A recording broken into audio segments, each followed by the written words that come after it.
Hello, folks. I greet you one more time. It is said from my end, you must accentuate the positive and eliminate the negative. It's time for Homo Politicus, in which Homo Politicus, where we interrogate any issue and every issue. We give context and clarity to that issue, just so you know. Today, Bandit King Kachalla killed in Kaduna. So let's go there. You know, banditry has been a leading source of human fatalities and displacements, sometimes resulting in humanitarian crises in parts of our country. Nigeria, in fact, in our country, Nigeria. In fact, you get the feeling that banditry is the chief provoker of anomie here. So when news about the elimination of a bandit linchpin comes to light, there's a measure of relief. Key bandit leaders in Nigeria include Dogo Gide, Bello Turji, Dan Karami, and the notorious Kachalla Sharme.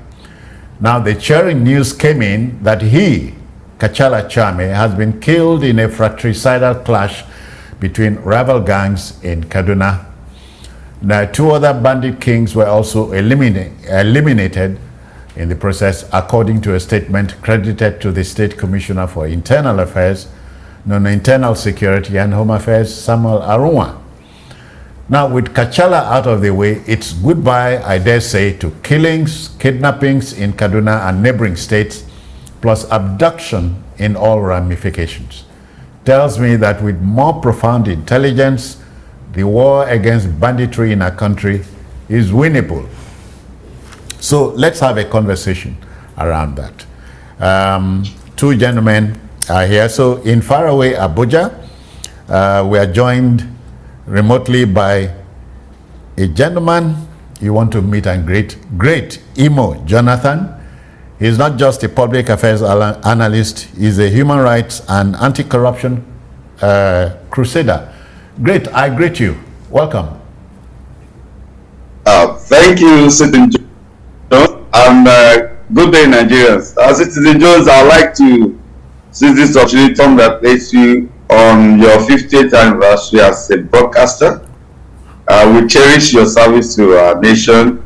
You're a living light, and it's a thing of joy to be in the studio with you this day. Thank you, great. It started like a very small dream, so anything is possible. Thank you. I'm still counting.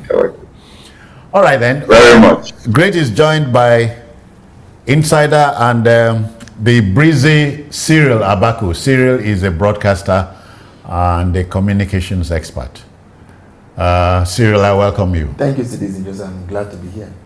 Great. Let's start with you. From up there, Abuja is close to the theater of banditry, if you see what I mean. So how do you weigh in here? Well, it's actually a thing of joy. One of the characters become the top that Nigerians are facing, at least has been eliminated, albeit by opposing gang. It was not actually as a matter of it's not because of the security agencies of Nigeria. The internal clashes between the gangs are helping us to eliminate them. And having said that, we are grateful that at least something like that is happening.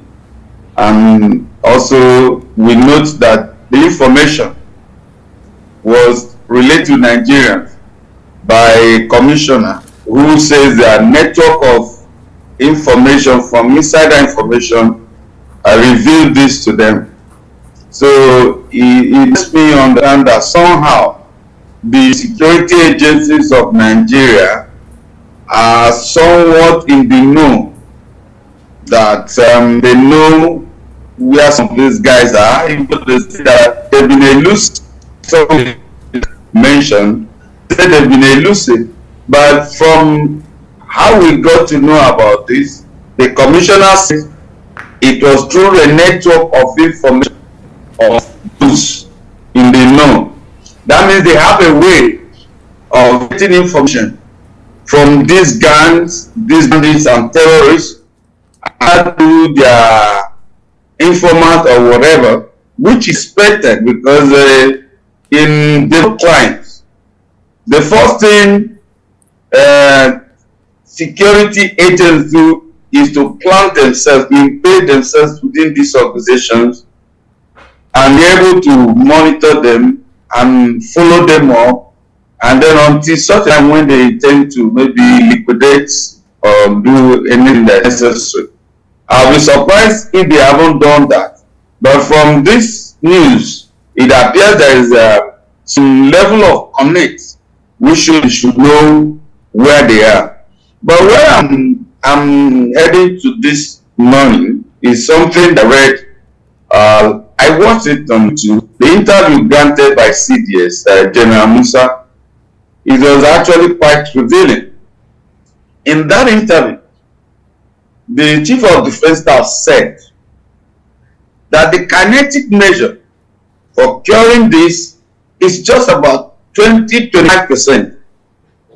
He was repeating that for this to be dealt with, the social issues must be dealt with. I went on to mention some of those issues, including youth unemployment, including poverty, including hunger, including out-of-school children.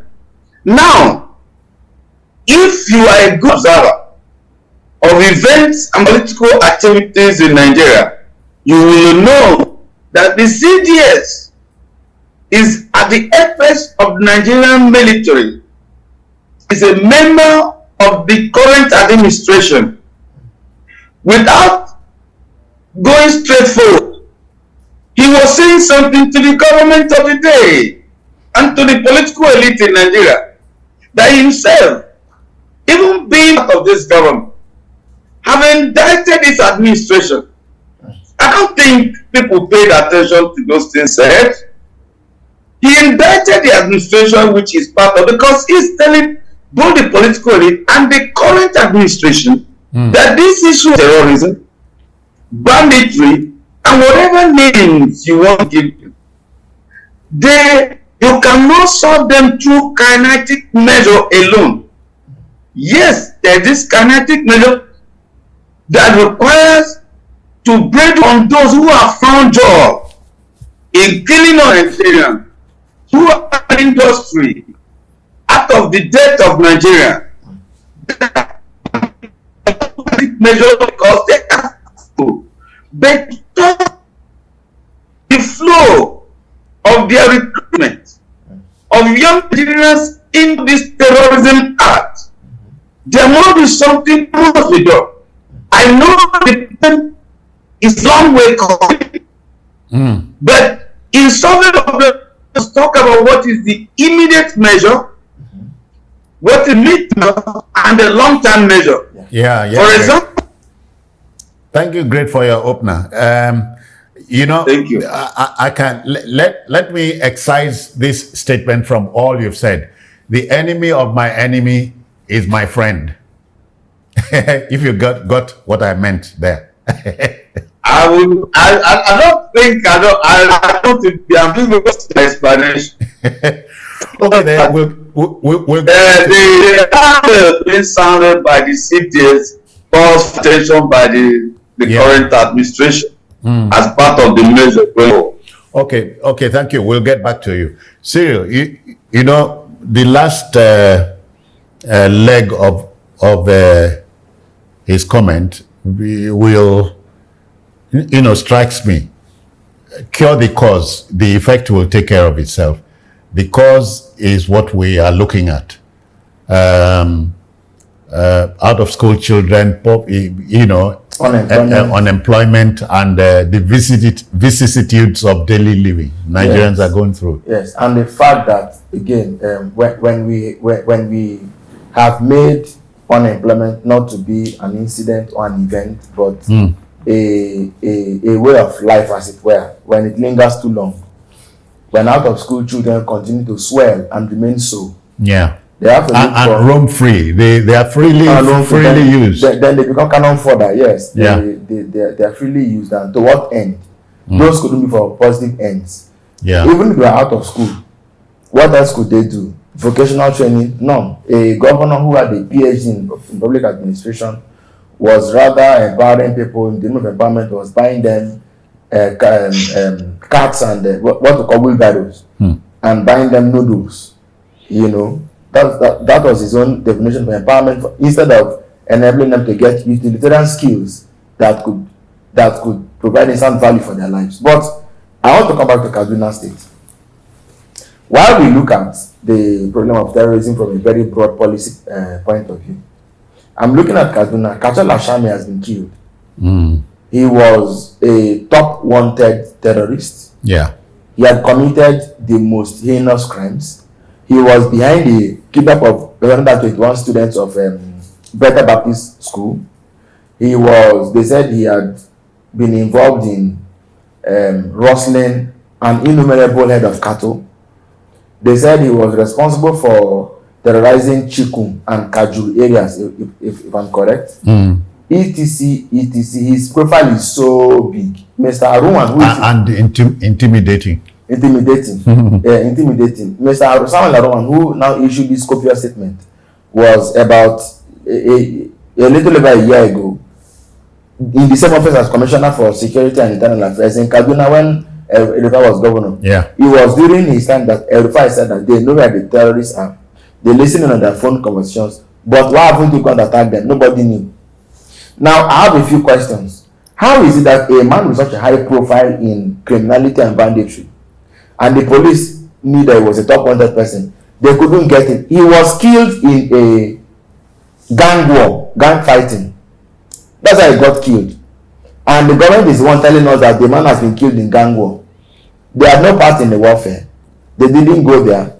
And Mr. Arunwan didn't suggest in any way that this hasn't happened. Police were now on the trail, because he said 2 gang leaders were killed and some other people had gunshot wounds, and we are now looking for paramedics to treat them.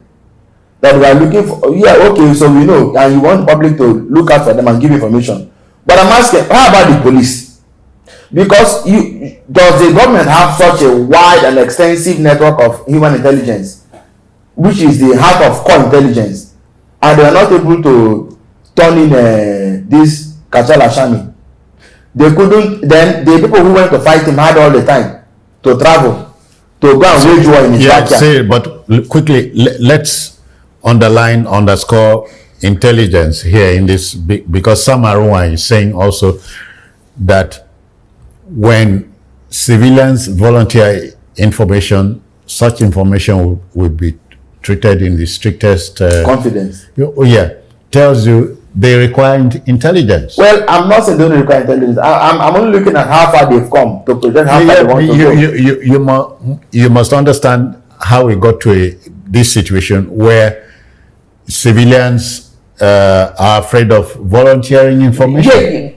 See, I think we're on the same, we're on the same page. But I'm asking, I think it was in Borno the other time when ASWAP versus was Boko Haram. Yeah. The one went and killed the leader of the other and then walked away. But Nigerian army said they have been looking for that man to kill him. Now again in Kaduna State, you have defense intelligence. Kaduna Nigeria Security and Defense headquarters is just behind Abuja. So, and again, I'm wondering how. So the man died in a gang battle, and government is one coming to inform us that he has died not because we went after him, but because gang war took place. Cyril, but and we should not come and tell them has been eliminated. The man has been eliminated. Whether or not you like it, something is bound to give here. And great. Let me come back to you. Great. At close to 64 years of countryhood, we are in a very bad place by choice, won't you say? Not by choice.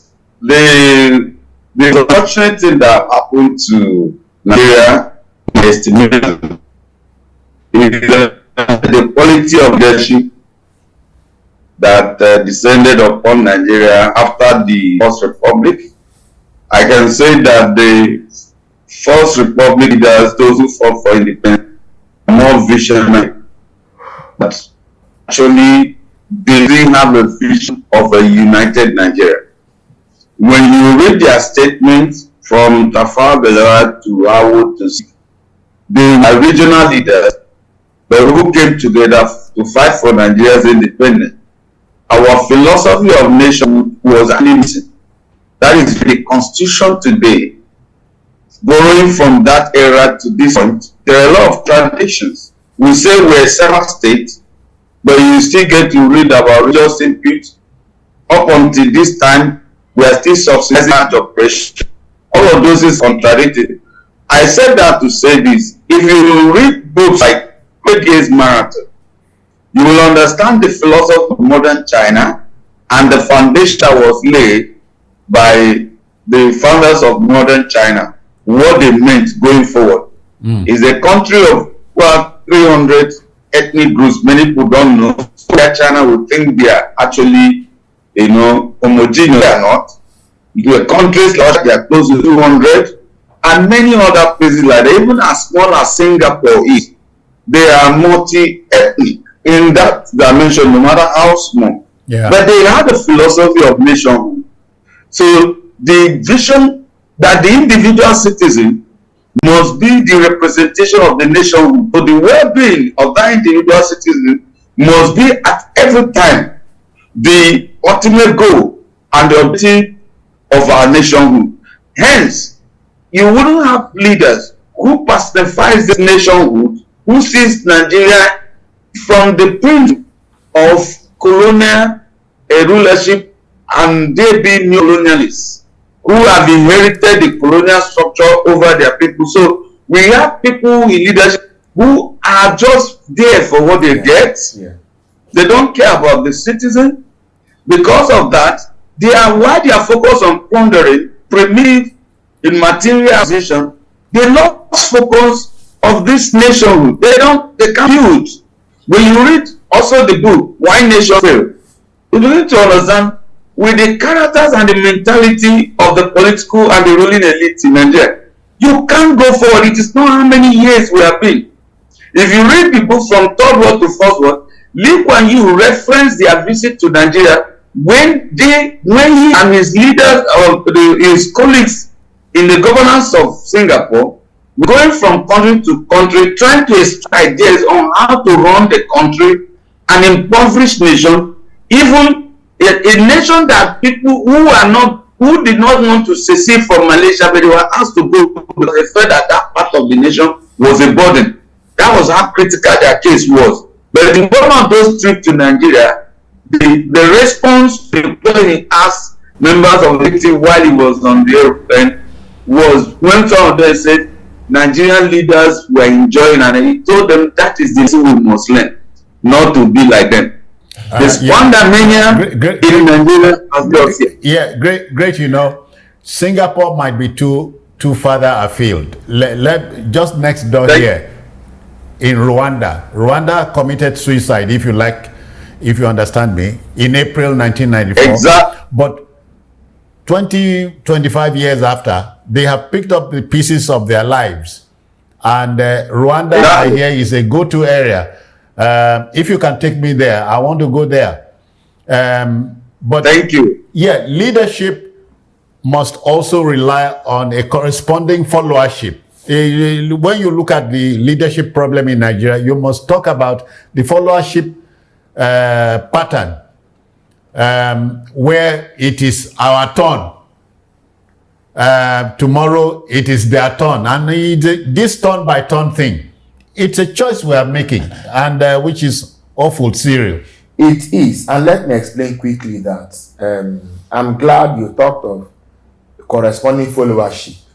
Now, but I can tell you that countries in the world, leadership often realizes the power of the followership and then nurses it to provide followership. For example, otherwise followership must show something. Yes. Yeah. Otherwise, we docile. Brazil made some effort at a point. I'm talking about the ones I know. Zimbabwe made an effort at a time. Singapore has invested. Even China is invested. The Americans, that's what Hollywood is for. There is, when Gray was talking about national philosophy, there must now be an attempt to dramatize, to cinematize, to write, to mediatize, to demonstrate what that dream or national value should be in bits and pieces. How people can take it, swallow it, run with it. We have the NOA, but they seem not to know what they're doing. They've been there for many years. We don't seem to understand.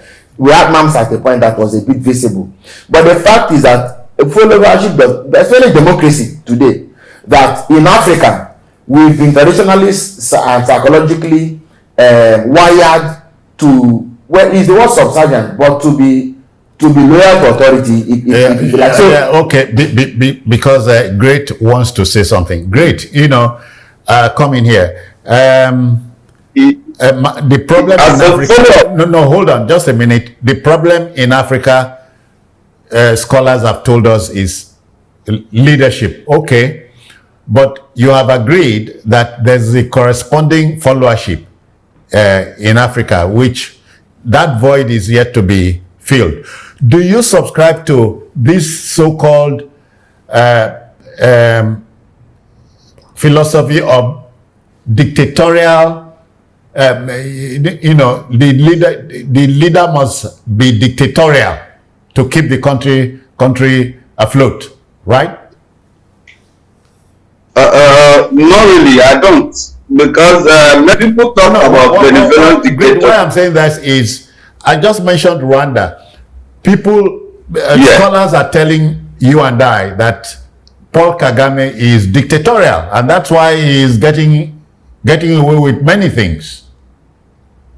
No. The honest truth is that, especially, let me use this opportunity to tell, especially the media practitioners in Africa.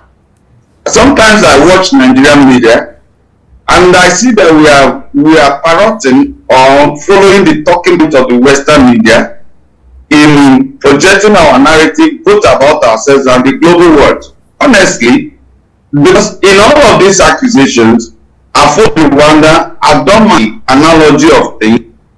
When you use the words they talk about human rights, when you choose them, they say we are corrupt. Some of the people that have made the Western rebel for Kagame as being dictator were the people who were found wanting against the law. But because they were choosing destabilizing elements in Rwanda, because despite the fact you think they pity this Rwanda by giving them some grants, when they saw that the guy was doing well, they were not actually happy. The benefit of democracy is the well-being of the people. And a lot of Rwandans have gone to the polls severally to endorse his leadership style, which is the only thing recommended in democracy.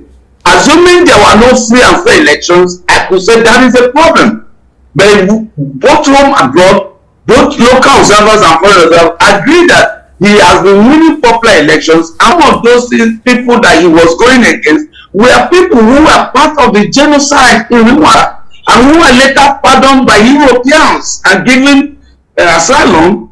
And we are trying to find a way to bring them back to destabilize the nation. We must know that some of these things that we borrow from the talking point of the Western media, from CNN, we begin to push in it without making our own finding. I'm not saying he is perfect, but the reason why he has been cohesive is because he has followed the strict rule of law, and that is the only thing they have problem with, and that's even where we have problem. See, here in Nigeria, this is where they tell you that, in fact, not where they tell you, it is obvious to the world that justice in Nigeria has become to the high leader. That where we can go to court and change the narrative, where the constitution of Nigeria can be jettisoned in the interest of the powerful people. So when anybody wants to seek to enforce these fundamental laws, the West will call them dictatorial, because they just like something that destabilizes us. And we know that the society governed by law is better than a society governed by men. Exactly. But to tell you about followership, in this country, the problem has been this philosophy you should talk about. Most of these characters just happened upon Nigeria and find the situations, and we call them leaders.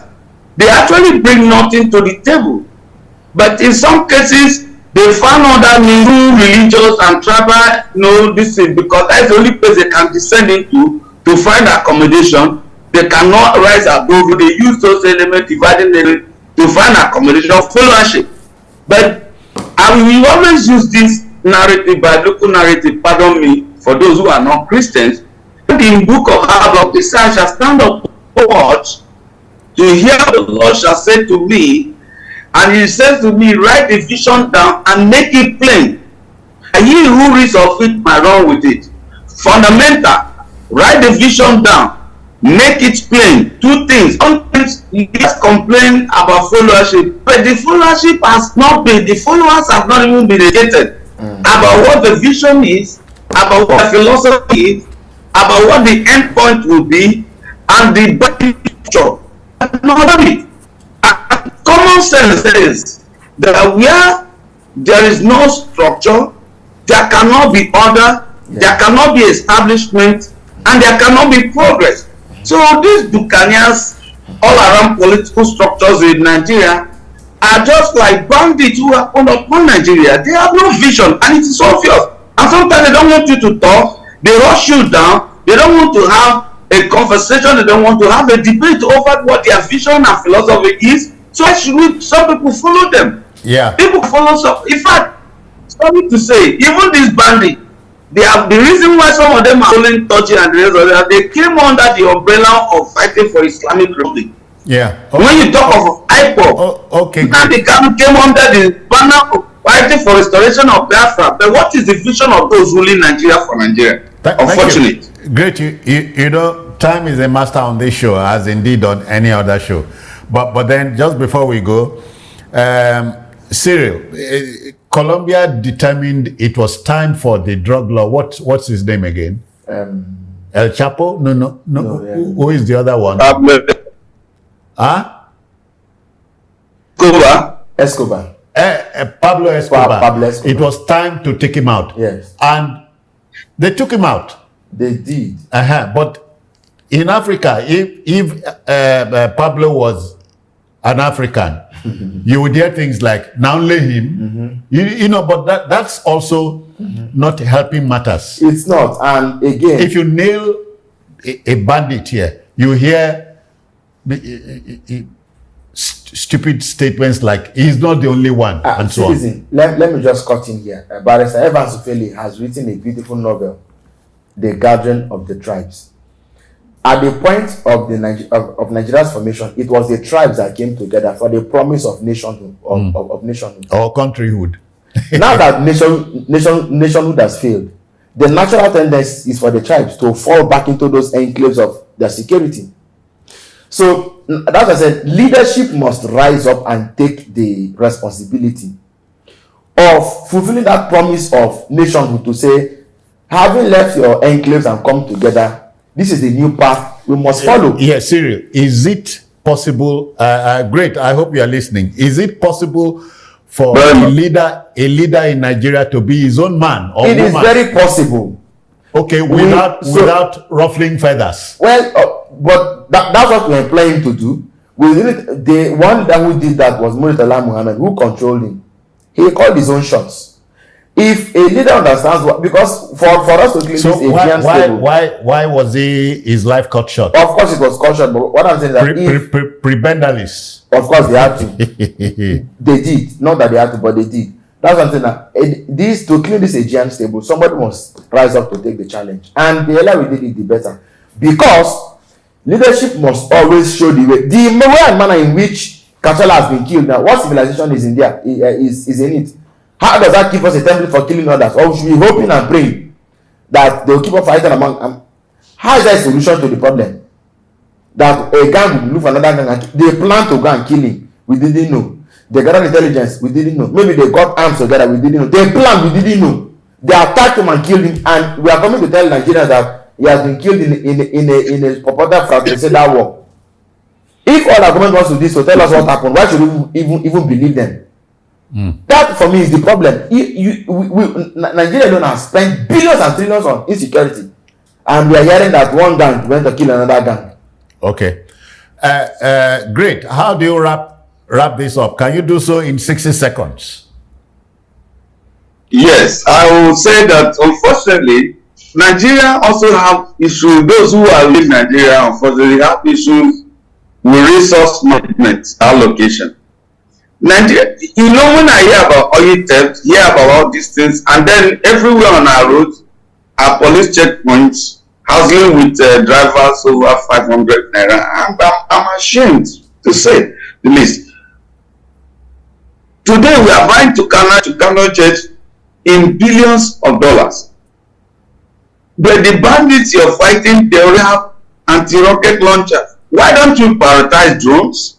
So the structure and order of security architecture in Nigeria, it itself is bound to fail. There's a whole lot of complication and complexity, humongous budget. Nobody's asking what is return on this investment annually.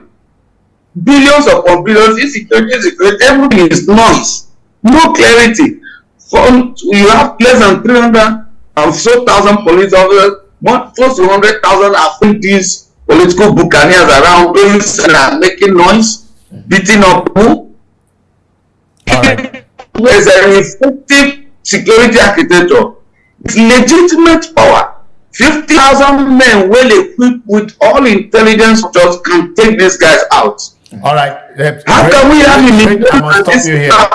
Yeah, time is tight. But great. Thank you very much for your time. It was a pleasure sounding you out. Thank you. Pleasure. Thank you. Yeah, Cyril, how do you take this home? I'll take this on my government being more serious about it. Actually, we should have been winning the war against terror and creating war heroes. For example, we had that commander Abu, if I remember well, Abu something. He was a notable, he was a great commander.